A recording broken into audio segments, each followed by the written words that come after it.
Hello, ladies and gentlemen, my name is Brendan, also known as Branmatt. Welcome back to yet another StarCraft II replay. Today, I have one of my personal favorite players. He is the protoss player, Grubby. We are on Neo Planet S, and he is spawning up here in the top right-hand corner of the map. Get you a full look around him. And he has been one of my personal favorites since probably the early Wings of Liberty when I first got into the game. And I started watching him streaming, and he has a really good stream. If you haven't seen it before, I definitely recommend you checking it out. And then, of course, we have duckdeok here, who is also a very awesome player. Has, more recently, I think, started proving really how good he is. He's a really great protoss player and has really proven that he is a force to be reckoned with. So I'm certainly interested to be able to cast both of these players together. Grubby has put on pretty good tournament results as well, and so has duckdeok, so I think this will be a really good match. If we hop here, we're going to check out what's going on. This match, you will notice that I'm using a brand new observer UI. In games past, I've tried other UIs. If you haven't checked out the last few replays that I've uploaded to my channel, certainly do, as they have different UIs. But I saw this UI is finally online. Before, it was actually a custom map. You had to get this UI through a custom map, and that was the only way it happened.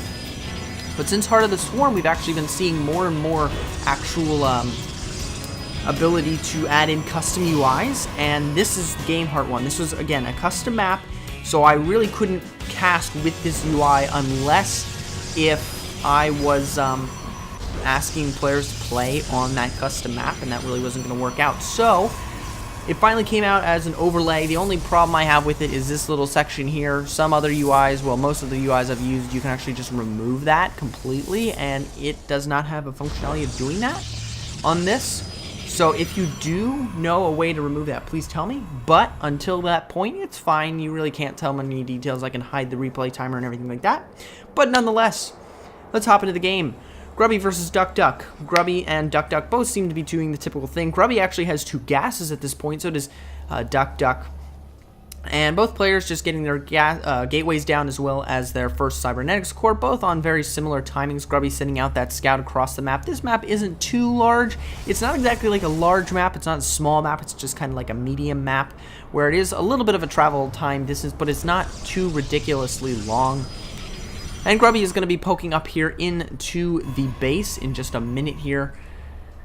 So, as we can see, duckdeok seems to be doing nothing too out of the ordinary, except for that early Twilight Council that we see right away here. This Twilight Council is a little puzzling me. He might try to do some sort of interesting research out of that. We're going to have to watch to see. Both players getting their first Mothership Core out as well. It seems like Grubby has opted to go for that second gateway as well before duckdeok has. I think duckdeok's just sitting on 1, and he finishes up that Twilight Council. We don't see any research coming out of it just yet. He may just do it in a few minutes here. But it seems like he's doing Blink, so he will be throwing down Blink. This is going to be interesting, so we're going to have to see what he does here. He might try to do some really good Stalker Blink Micro. Maybe. We're going to have to see. I'm interested because, yeah, Stalker Blink this early on could be a very interesting play. And it seems like Grubby's trying to put on a little bit of pressure. That Mothership Core has a very minute amount of health, so a Stalker could actually probably finish it off. But it does seem like Grubby will pull back that Stalker, bringing in a Mothership Core of his own at this point as well. He has that proxy pylon down there, and that's an interesting location for it. It certainly is hidden, but I don't see the point in it as it's kind of far away from duckdeok's base. But it does seem that Grubby actually has 3 Stalkers as well as a Mothership Core here. And, ooh, that Mothership Core is getting awfully low on health. Those 2 Stalkers are going to chase it down. Might be able to get a little bit of damage off there. We see 3 additional gateways are going to be coming along for duckdeok, which could be absolutely devastating for Grubby. This might be a 4-gate Stalker Blink play, which would be very awesome to see. And these 2 Stalkers might get really close to actually killing off that Mothership Core. 24 health left on it, so just able to pull out just barely. Duck is throwing down a proxy pylon of his own at this point, though. And these two Stalkers are going to chase down that Mothership Core, actually end up getting the kill off, trying to throw down that Time Warp. If you're able to do it soon enough, you can actually pull away your Mothership Core. It certainly is an interesting strategy. It looks like a few Warpins will be thrown down. And, ooh, Duck down here is going to be actually throwing in quite a few Stalkers. Has 4 Stalkers right off the bat. And Grubby will probably try to kill off that proxy pylon there. But another proxy pylon being thrown down for Duck.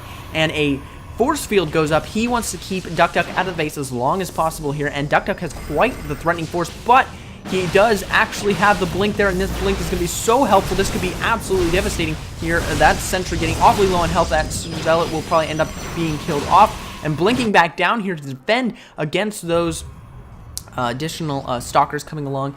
And that Oracle could be super devastating here. But I don't think there's really a point in it. Right now, he could get additional Warpins, Duck if he wanted to. But, I mean, really, he has 4 gates. He can get these Warpins. He's well situated here in Grubby's base. Actually might kill off that pylon, completely unpowering everything. So now Grubby's completely unpowered. He has nothing to do aside from just, like, grabbing onto hope at this point. Time Warp being thrown down might get the kill off on the Mothership Core, and this Oracle will end up getting killed off. There's really nothing that can be done by Grubby and GG. So, Grubby ending up losing this match. First game that I cast with my favorite player, he ends up losing. Not too bad, though. He did an interesting play, but that was certainly a really good play from Duck there. Did really well, but Duck, doing super well. Again, it was a 4-gate with that blink research coming along early on. That blink research certainly helped him get in here. And all of his proxy pylons were finished off. Really, that Oracle didn't mean much. It did get quite a few probe kills. As we can see, a bunch of probes killed off. But at that point, it really didn't even matter because Grubby doesn't have an army. If we check in the units tab, there is no army versus 12 Stalkers. So really, at this point, it was just free reign for Duck to walk in and kill everything. So congratulations to Duck for winning the match. Thank you all for watching. Be sure to subscribe to the channel if you have not already. That'd be super helpful. And I upload replays every Monday, Wednesday, and Friday, and additional replays anytime in between there occasionally. So certainly subscribe. I try to upload as often as possible. So subscribe for that. Be sure to like the video, maybe even favorite, and of course leave your comments down below what you think of the game Heart UI. I don't think anybody's going to be opposed to it, but if you are, tell me why, and of course your thoughts on the game. Thank you very much for watching, and I will see you all next time.